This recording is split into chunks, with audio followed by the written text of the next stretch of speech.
नमस्कार, आप देख रहे हैं आर्यन न्यूज। मैं हूं आपके साथ पल्लवी सिंह। स्वागत है आपका चक्रव्यूह में। देश में कोरोना के नए वेरिएंट ओमिक्रॉन के मामले तेजी के साथ बढ़ रहे हैं। देश में ओमिक्रॉन संक्रमितों का आंकड़ा बढ़कर अब 230 के पार पहुंच गया है। ओमिक्रॉन के खतरों के बीच अब देश में पाबंदियों का ऐलान भी शुरू हो गया है। साथ ही आपको बता दें, ताजा आंकड़ों के अनुसार करीब 415 लोग ओमिक्रॉन से संक्रमित पाए गए। कोरोना के तेजी से बढ़ते खतरे को देखते हुए अब कल प्रधानमंत्री नरेंद्र मोदी ने हाई लेवल की एक बैठक भी की और इन सब के बीच इलाहाबाद हाई कोर्ट ने प्रधानमंत्री नरेंद्र मोदी और चुनाव आयोग से यूपी चुनाव टालने और रैलियों पर तुरंत पाबंदी लगाने का अनुरोध किया। तो क्या यूपी चुनाव टल जाएंगे या निकलेगा कोई दूसरा रास्ता? इसी मुद्दे पर आज बीजेपी सपा कांग्रेस नेताओं से करेंगे चर्चा, लेकिन उससे पहले आपको दिखाते हैं एक खास रिपोर्ट।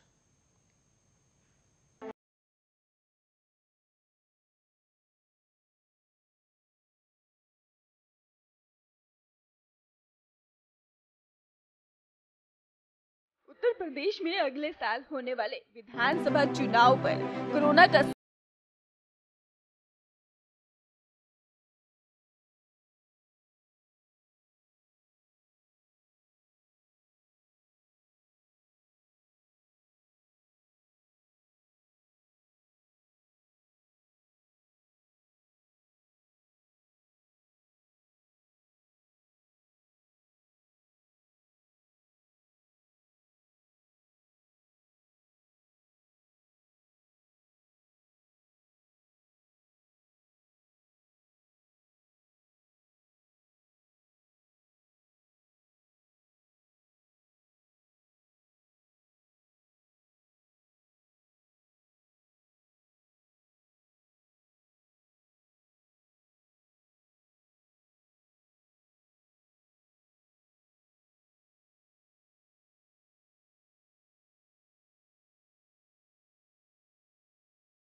(236) है। उत्तर प्रदेश में अगले कुछ महीनों में विधानसभा चुनाव हो सकते हैं। मौजूदा विधानसभा का कार्यकाल 14 मार्च 2022 को खत्म हो रहा है। ऐसे में उससे पहले चुनाव कराने जरूरी है। हालांकि चुनाव आयोग के पास चुनाव को टालने का अधिकार है। अगर यूपी में चुनाव टलते हैं तो 6 महीने के लिए राष्ट्रपति शासन लगाया जा सकता है। Special desk Arya news.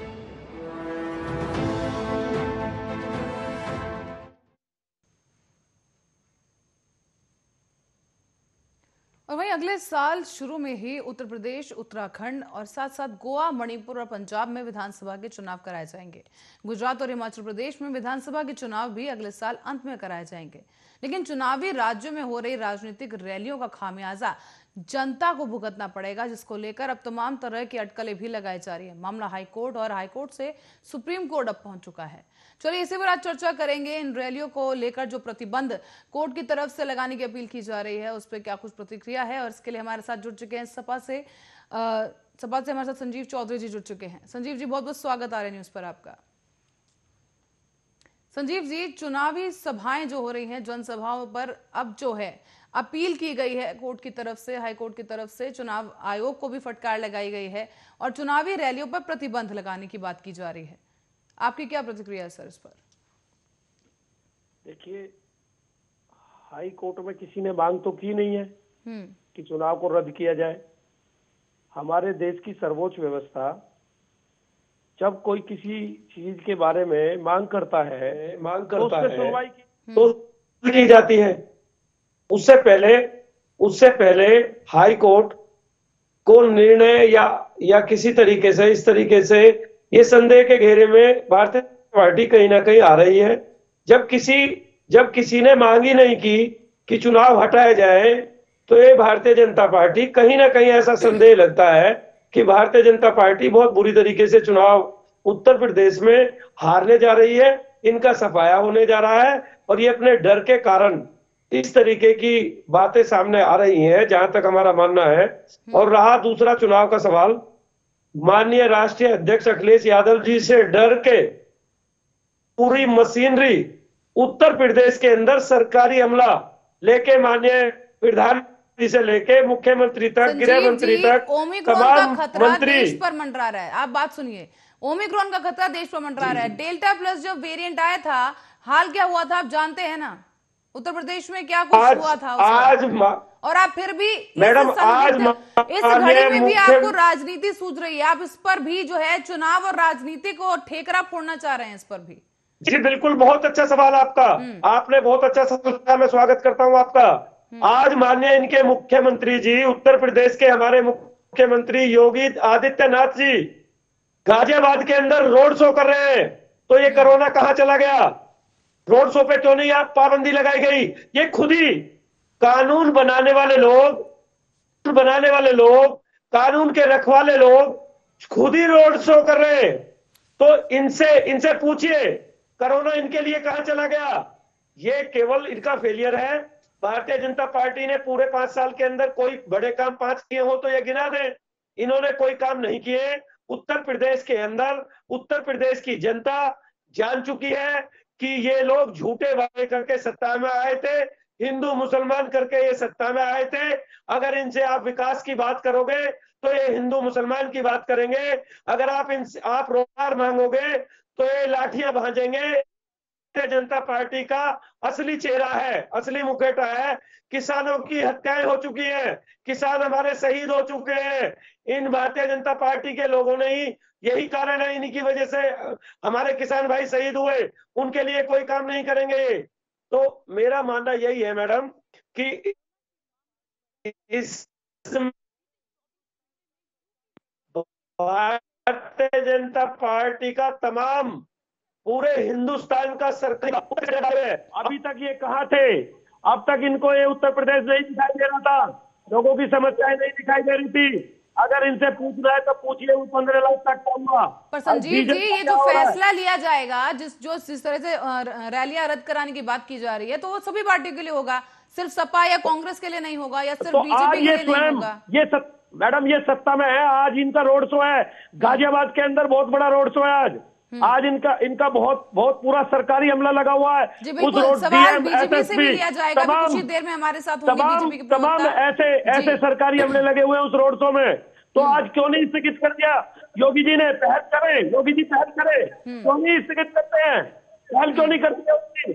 सत्ता इनके हाथ में है, लेकिन ये नहीं करेंगे क्योंकि ये उत्तर प्रदेश से इनका सफाया होने वाला है, सफाया हो चुका है, ये जान गए हैं। इसीलिए जनता इनको 2022 में यहां से खदेड़ने का काम करेगी। जनता ने तय कर लिया है, इसलिए कहीं ईडी का उपयोग करते हैं, कहीं सीबीआई का उपयोग करते हैं, सरकारी तमाम असले किसी के घर छापे गिरवाते हैं। इनसे पूछिए भारतीय जनता पार्टी के कितने लोगों के ऊपर छापे डलवाए, इनसे पूछिए, इनसे जानिए कि कितने भारतीय जनता पार्टी के नेताओं के घर छापे डलवाए इन लोगों ने। फिलहाल मेरा सवाल आप ही से है कि अखिलेश यादव ने क्या कोई सभा नहीं की? क्या उनकी सभा में लोग नहीं आए? और अगर लोग आए तो क्या कुछ सुरक्षा के इंतजाम वहां पे किए गए? बीजेपी पर कटाक्ष करना बहुत आसान है, लेकिन खुद की जब बारी आई तो क्या एहतियात बरती गई वहां पर? आज सत्ता में कौन लोग हैं? आज सत्ता में कौन लोग बैठे हैं, ये तय करना पड़ेगा। ये बात सत्ता में कौन बैठा है उसके बारे में नहीं है, बात यहाँ पर लोगों की जीवन की बताई जा रही है। कोरोना का जो खतरा बढ़ रहा है संजीव जी, कानून के रखवाले यदि कानून को तोड़ेंगे, आज सत्ता इनके हाथ में है, आज सत्ता की चाबी इनसे फिसलती नजर आ रही है।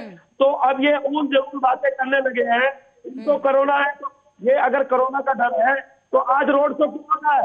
जन संदेश की यात्रा निकली हुई है, तमाम भीड़ उसमें चल रही है, मोदीनगर से लेके मेरठ से लेके तमाम तक आज इनकी यात्रा उसमें तमाम युवा जो बेचारा बेरोजगार है आज इन्होंने वो वहां पे बुलाया हुआ है, तो उनको भी तो कोरोना हो सकता है। उनसे काम किया है तो सबसे पहले तो ये भारतीय जनता पार्टी के दोषी है और ये लोग झूठ बोलते हैं। मैडम मैं आपको बता दूं, ये मैं नहीं कह रहा, ये उत्तर प्रदेश की जनता कह रही है। भारतीय जनता पार्टी के लोग इतना झूठ बोलते हैं, इतना झूठ बोलते हैं कि अंग्रेजों को भी इन्होंने पीछे छोड़ दिया। जो अंग्रेजों की सत्ता थी कि तन मन धन और बल सारा सरकारी असला लगा करके जैसे अंग्रेज करते थे, ऐसे ही ये भारतीय जनता पार्टी के लोग इस देश को ठगने का काम कर रहे हैं। इस देश को 50 साल पीछे भारतीय जनता पार्टी के लोगों ने धकेल दिया है। कभी भी इस देश का एक आने वाली हमारी पीढ़ी, जो हमारी आगे आने वाली हमारी पीढ़ी है, वो इन भारतीय जनता पार्टी के झूठे लोगों को माफ नहीं करेगी, इनको सजा जरूर मिलेगी। भगवान इस बार श्री राम इनको सजा देंगे। राम जी के नाम पर झूठ बोलते हैं, सत्ता इनको चाहिए, चाहे कुछ भी हो जाए, कितनी हत्याएं हो जाए, कितने बलात्कार हो जाए, कुछ भी हो, लेकिन इनको सत्ता चाहिए। ये इनका दोहरा चरित्र भारतीय जनता पार्टी का आम पब्लिक के बीच में पहुंच चुका है। ये मेरे पे विश्वास मत करना, आप सर्वे करा लीजिए, जाइए उन गांवों के पास जिनके किसान शहीद हुए हैं। संजीव जी, आपने मुझे पूरी कथा सुना दी पर मेरे सवाल का जवाब अभी भी नहीं दिया। बीजेपी पर आप कटाक्ष कर गए, आपने आरोप लगा दिया, उसका जवाब हम प्रदीप जी से लेंगे। अभी हमारे साथ प्रदीप जी जुड़ चुके हैं, बीजेपी से प्रवक्ता। और लेकिन पर आपसे जो मेरा सवाल था कि अखिलेश यादव की भी रैली निकाली गई, जनसभा निकाली थी ना, उन्होंने की थी ना, यात्रा निकाली गई थी ना, उसमें क्या कुछ एहतियात बरता गया था? मैं आपको बताऊं कि आप ही की रैली में जो है, हमने तमाम संजीव जी सुन लीजिए, सपा की जो रैली हुई थी, सपा के ही कार्यकर्ता, उन पर अनुशासनहीनता का आरोप वहां पर लगाया जा रहा था, चोरियां हुई उस रैलियों में, और जिस तरीके की असंवेदनशीलता वहां पर देखने को मिली, उस पर भी खुद ही आप ही की पार्टी के लोग जो हैं, जो कार्यकर्ता हैं, आपस में दिखाई दिया ऐसे करते हुए। देखिए, हमारे राष्ट्रीय अध्यक्ष श्री अखिलेश यादव जी कानून को मानने वाले हैं, कानून के रखवाले हैं। उन्होंने अपनी सत्ता रहते हुए जब वो मुख्यमंत्री थे तो उन्होंने पूरे समाज का भला किया, चाहे वो हिंदू हो चाहे वो तब क्या किया, बात उस पर नहीं हो रही है। अब क्या किया उन्होंने, बात उस पर हो रही है। कोरोना का खतरा भी है ना, तब नहीं था कोरोना का खतरा, तब कोरोना का खतरा नहीं था। देखिए, कोरोना के लिए हमने, ये तो सभी रैलियां कर रहे हैं, कोई राष्ट्रीय अध्यक्ष जी हमारे अकेले नहीं कर रहे। ये तो तमाम बीजेपी मामला, प्रधानमंत्री जी, मुख्यमंत्री जी, गृह मंत्री जी, शिक्षा मंत्री जी और जो पूरा सरकारी, मैं किसके नाम गिनाऊं? चलिए लौटेंगे आपके प्रदीप जी हैं, उन्हीं से सवाल ले लेते हैं इस वक्त। प्रदीप जी, जनसभाओं और रैलियों को लेकर जो है अब हाईकोर्ट से ये मामला सुप्रीम कोर्ट तक पहुंच गया है, तो आप क्या कुछ कहेंगे, किस तरीके से देखते हैं इसको? देखिए, बिल्कुल कोरोना का टाइम था ही और अब ओमिक्रॉन एक नया वेरिएंट और आ गया है और उसका बड़ा सावधानी से पालन भी करना और करवाना भी है। ये प्राथमिकता है उत्तर प्रदेश की सरकार की और उत्तर प्रदेश के नागरिकों की भी सबसे बड़ी चीज ये है। किसी चीज के लिए होपलेस होना या घबराना दर्शाता है। मेरे साथी के साथ जो मैं सुन रहा था और बहुत होपलेस से चिल्ला रहे थे आपके मुख्यमंत्री जी का, प्रदीप जी, आप भी गाजियाबाद के अंदर ही रहते हैं। आज आप रोड शो में गए थे, आपने देखा किस तरीके से खरीद कर गई थी। इनको करोड़ों नहीं होगा क्या? चलिए संजीव जी बात पूरी करने दीजिए प्रदीप जी को। प्रदीप जी जवाब दे रहे थे। आपके बीच में नहीं बोला जी, आप मुझे पता बड़े वरिष्ठ नेता हैं, बड़े नेता हैं। मैं आपकी पूरी शांति से बात करूं तो निवेदन है मेरा भी, आप मेरे भी सुने।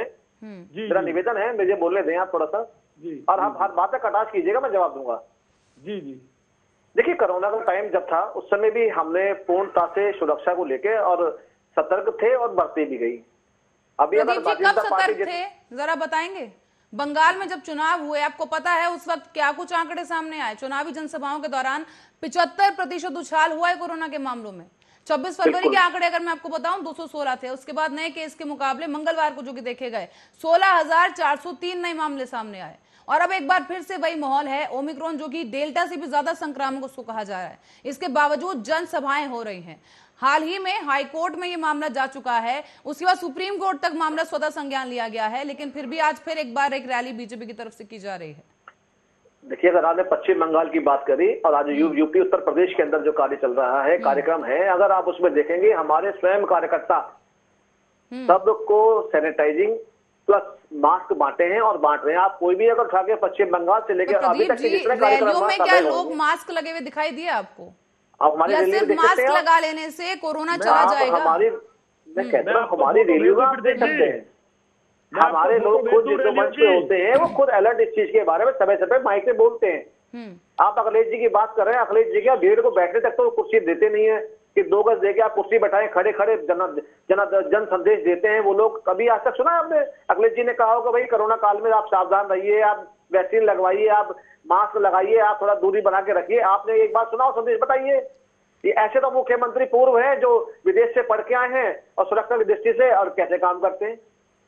कार्यक्रम है बिल्कुल बहुत बड़ा, एक आपदा दोबारा से घंटी बजा रही है देश और प्रदेश के अंदर, मगर राज्य सरकार अलर्ट पे आके और बहुत जल्दी और स्पीडली वैक्सीन का काम कर रही है और इतनी बड़ी संख्या को वैक्सीन लगा के प्रदीप आप जी देख सकते। आपने शायद सुना ही होगा कि वैक्सीन को भेदने में भी ओमिक्रॉन सक्षम है।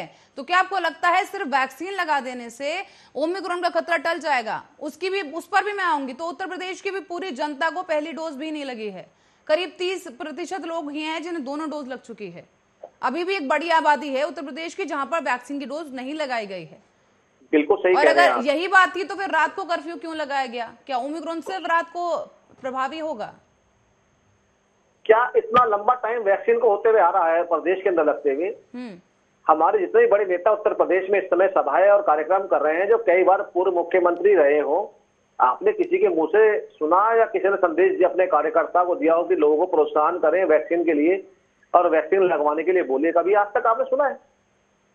ये कार्य सबका है, चाहे वो मुख्यमंत्री हो या देश के नागरिक हो, प्रदेश के नागरिक हो, सबकी जिम्मेदारी है। अगर आप प्रदेश की जनता का वोट मांगते हैं और चाहते हैं मुख्यमंत्री बनना तो आपको वो भी तो कार्य करने पड़ेंगे जो उनकी सुरक्षा को लेकर। ये बहुत बड़ा प्रश्न है और क्वेश्चन मार्क है मुख्यमंत्रियों पे जिन्होंने अपने संदेश में अपने कार्यकर्ताओं को एक बार भी नहीं बोला कि कोविड का जो इंजेक्शन। तो प्रदीप जी आप उन्हें क्यों कह रहे हैं? सत्ता में पार्टी बीजेपी की है, जिम्मेदारी सबसे ज्यादा बीजेपी की बनती है। हाई कोर्ट ने अपील बीजेपी से की है, मैं कह रहा हूँ प्रधानमंत्री से की गई है अपील।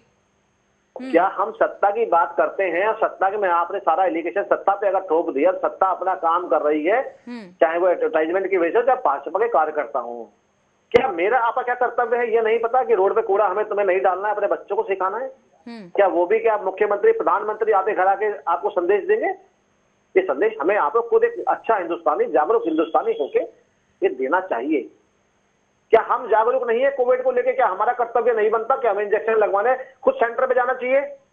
राज्य सरकार, प्रदेश सरकार, देश सरकार जो एडवर्टाइजमेंट करने में लगी है जिसमें लाखों रुपए खर्च हो रहा है, क्या ये जागरूकता उनमें नहीं आ सकती? तो आप कहीं ना कहीं ये इशारा कर रहे हैं वैक्सीन लगवाएं और रैलियों में जाएं। रैलियां नहीं रुकनी चाहिए, वैक्सीन लगवाएं। गलती लोगों की है कि वैक्सीन नहीं लगवा रहे हैं, रैलियां अपनी जगह सही है। देखिए, अगर भारतीय जनता पार्टी अगर रैली करती है, अन्य पार्टियां रैली करती है, समाजवादी पार्टी वो अपने कार्यकर्ता को संदेश अगर एकत्रित होने के लिए देती है तो ये कर्तव्य उनका भी है कि रैली में जाना है या नहीं जाना है, और अगर जाना है तो हमें क्या दूरियां और क्या चीजें अख्तियार करनी है वो भी चीजें हैं। वो हमें आपको हम बचकाना तो हमें है नहीं, समझदारी इतनी होनी चाहिए। चाहे अखिलेश जी हो चाहे भारतीय जनता पार्टी कोई भी नेता हो, मैं भी आज कार्यक्रम में जाना है तो ये मुझे देखना है कि मुझे सावधानी क्या बरतनी है। मैं तो पहले उंगली अपने ऊपर उठा रहा हूँ। मुझे भी शाम में कार्यक्रम में जाना है, माननीय मुख्यमंत्री जी आ रहे हैं, और मुझे अपनी सुरक्षा स्वयं देखनी है कि मुझे दूरी बना के रखनी है, मास्क लगा के रखना है, नजदीक रहना है, नहीं रहना है। ये कर्तव्य हर प्रदेश के जन का होना चाहिए। और मैं तो अपील करूंगा आदरणीय संजीव चौधरी साहब से कि मुख्यमंत्री जी से कहें अपने कार्यक्रम में वैक्सीन के लिए बोलें। जो बीजेपी की वैक्सीन आप लोगों ने बोला, ये आप लोगों की वजह से प्रवेश करा उत्तर प्रदेश के लोगों को, ये आज उसी का है जो वैक्सीन में आज देरी हो रही है।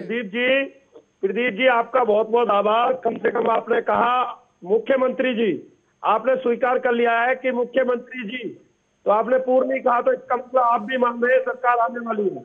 और रहा कोरोना का सवाल, मैं इसमें ये कहना चाहता हूँ संजीव जी, वो प्रदेश के सूबे के मुख्यमंत्री रहे, और चाहे रहे नहीं, पूर्व में है, रहे नहीं आने वाले हैं। मैं खत्म कर रहा हूँ। पूर्व में रहे, वो एक हमारे उत्तर प्रदेश के मुख्यमंत्री रहे। आदर सम्मान हमारा काम है करने का।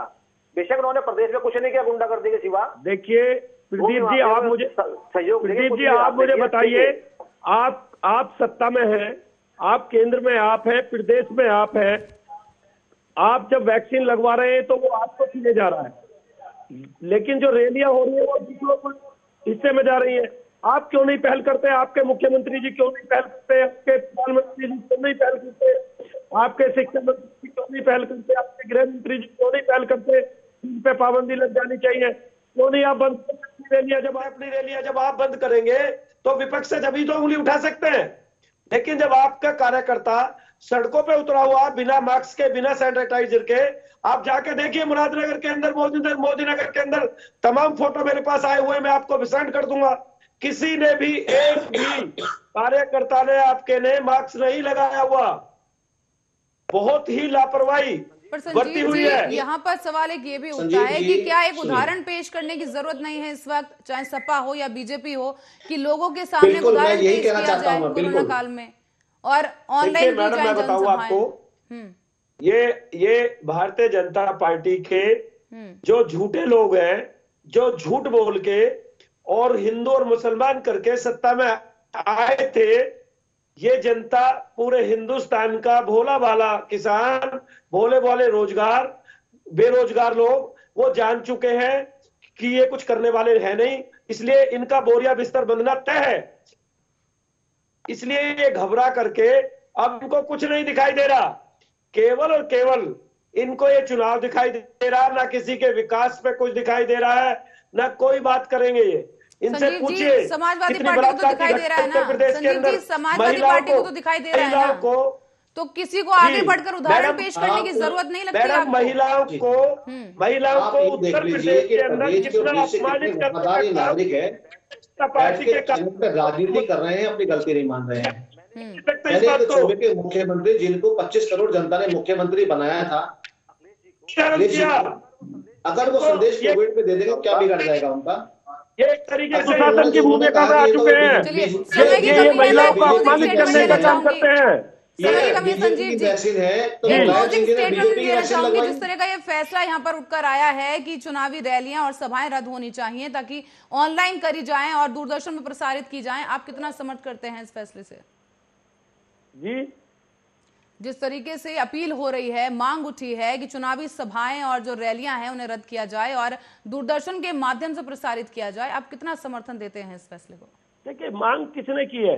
अभी किसी ने कोई हाई कोर्ट में या सुप्रीम कोर्ट में कोई स्वतः संज्ञान भी ले सकता है हाई कोर्ट, सुप्रीम कोर्ट स्वतः संज्ञान ले सकता है। जिस तरीके के आंकड़े बेकाबू हुए थे सर, मुझे बताने की मुझे लगता नहीं यहाँ पे जरूरत है, लेकिन मद्रास हाई कोर्ट की तरफ से भी चुनाव आयोग को जो है फटकार लगाई गई थी। इसका मतलब ये है कि भारतीय जनता पार्टी की सरकार हर क्षेत्र में फेल हो चुकी है, हर क्षेत्र में नाकाम हो चुकी है। इससे ये संदेह के घेरे में आते हैं।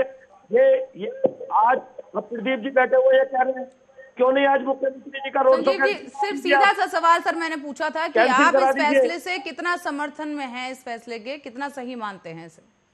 देखिए, अगर कोई समस्या देश के ऊपर कोई संकट आता है तो समाजवादी पार्टी के लोग हमारे राष्ट्रीय अध्यक्ष जी के नेतृत्व में हमेशा देश के साथ खड़े हैं, हमेशा देश के साथ खड़े हैं। पहले भी खड़े थे, आगे भी खड़े रहेंगे। ही नहीं है, यही अकेले, ये तो केवल झूठ बोलते हैं।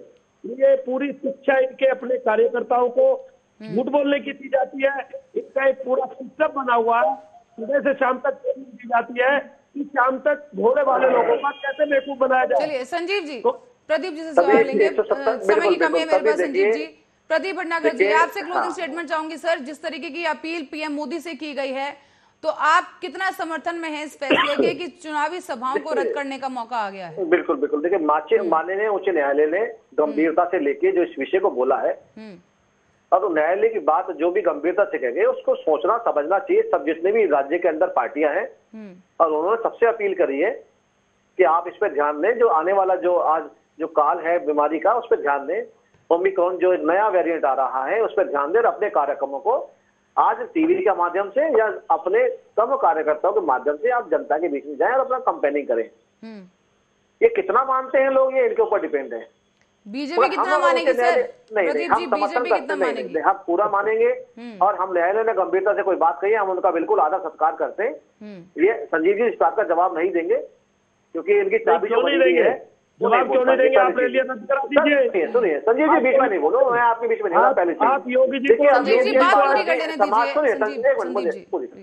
देखिए, समाजवादी पार्टी कुछ कार्यकर्ता पकड़े, कितना बड़ा मोटा पैसा पकड़ा गया, जो एक खग जो बैठे हैं साथ में मेरे समाजवादी पार्टी के नेता लोग जितने भी हैं, देखिए इन्होंने कितना पैसा 2 नंबर का इकट्ठा कर रखा था। भारतीय जनता पार्टी के कितने लोगों पर रेड डाली आपने बताइए? उसके बारे में डिबेट हो चुकी है, आगे कितने कार्यकर्ताओं के घर पर रेड डाली आप बताइए? संजीव जी आप बताइए प्रदीप जी, कितने भारतीय जनता पार्टी के लोगों के घरों में रेड डाली है आपने? आप बताएं, आप बताएं अपने देश को, शिकायत कीजिए, आप बताएं शिकायत कीजिए। कितने लोगों? अरे संजीव भाई शिकायत कीजिए। आप बलात्कार कर सकते हैं, आप देश को ठग सकते हैं, आप किसानों की हत्या कर सकते हैं। प्रदीप जी, बहुत बहुत धन्यवाद आपका हमारे साथ जुड़ने के लिए। समय की कमी है सर, रोक रही हूँ आप दोनों को यहाँ पर। बहुत बहुत धन्यवाद हमारे साथ इस चर्चा में जुड़ने के लिए। दर्शकों को बता दूं कि जिस तरीके से इस वक्त ओमिक्रॉन का खतरा देश पर मंडरा रहा है, उसके बाद अब जो है चुनावी जनसभाएं और रैलियां रद्द करने की मांग उठी है। पीएम मोदी से अपील की गई है कि इस पर विचार करें। हालांकि अब तक कोई फैसला निर्धारित रूप से सामने नहीं आ पाया है, लेकिन आपको बता दें इससे पहले भी जो बंगाल, असम और तमिलनाडु में चुनाव हुए थे, उस दौरान जिस तरह से रैलियां हुई थी, कोरोना के मामले लगातार एकदम से शूट हुए थे, बढ़ गए थे। बंगाल की अगर बात की जाए, करीब 420% उछाल मामलों में आया था। असम में भी कुछ आंकड़ा इस तरह का ही था, 532% उछाल देखा गया। तमिलनाडु में भी मामले बढ़े, इसके साथ साथ पुदुचेरी में मामले बढ़े, और ऐसे में अब खतरा उत्तर प्रदेश, मणिपुर, उत्तराखंड, पंजाब, इन तमाम जगहों पर बढ़ रहा है, क्योंकि चुनावी सभाएं हो रही हैं, रैलियां हो रही हैं, और इस बीच लोगों की जान को इस वक्त चर्चा का विषय है। खतरा है लोगों को, क्योंकि कोरोना का जो खतरा एक बार फिर से देश पर मंडरा रहा है और सतर्क रहने की जरूरत है। अब क्या कुछ फैसला सामने आएगा, पीएम मोदी की तरफ से क्या निर्णय लिया जाएगा, और चुनावी रैलियों पर अब क्या कुछ नया रूप सामने आएगा, वो देखने वाली बात होगी। चक्रव्यूह में आज के लिए इतना ही। देश और दुनिया की तमाम खबरों के लिए बने रहे हमारे साथ, देखते रहे आरएन न्यूज।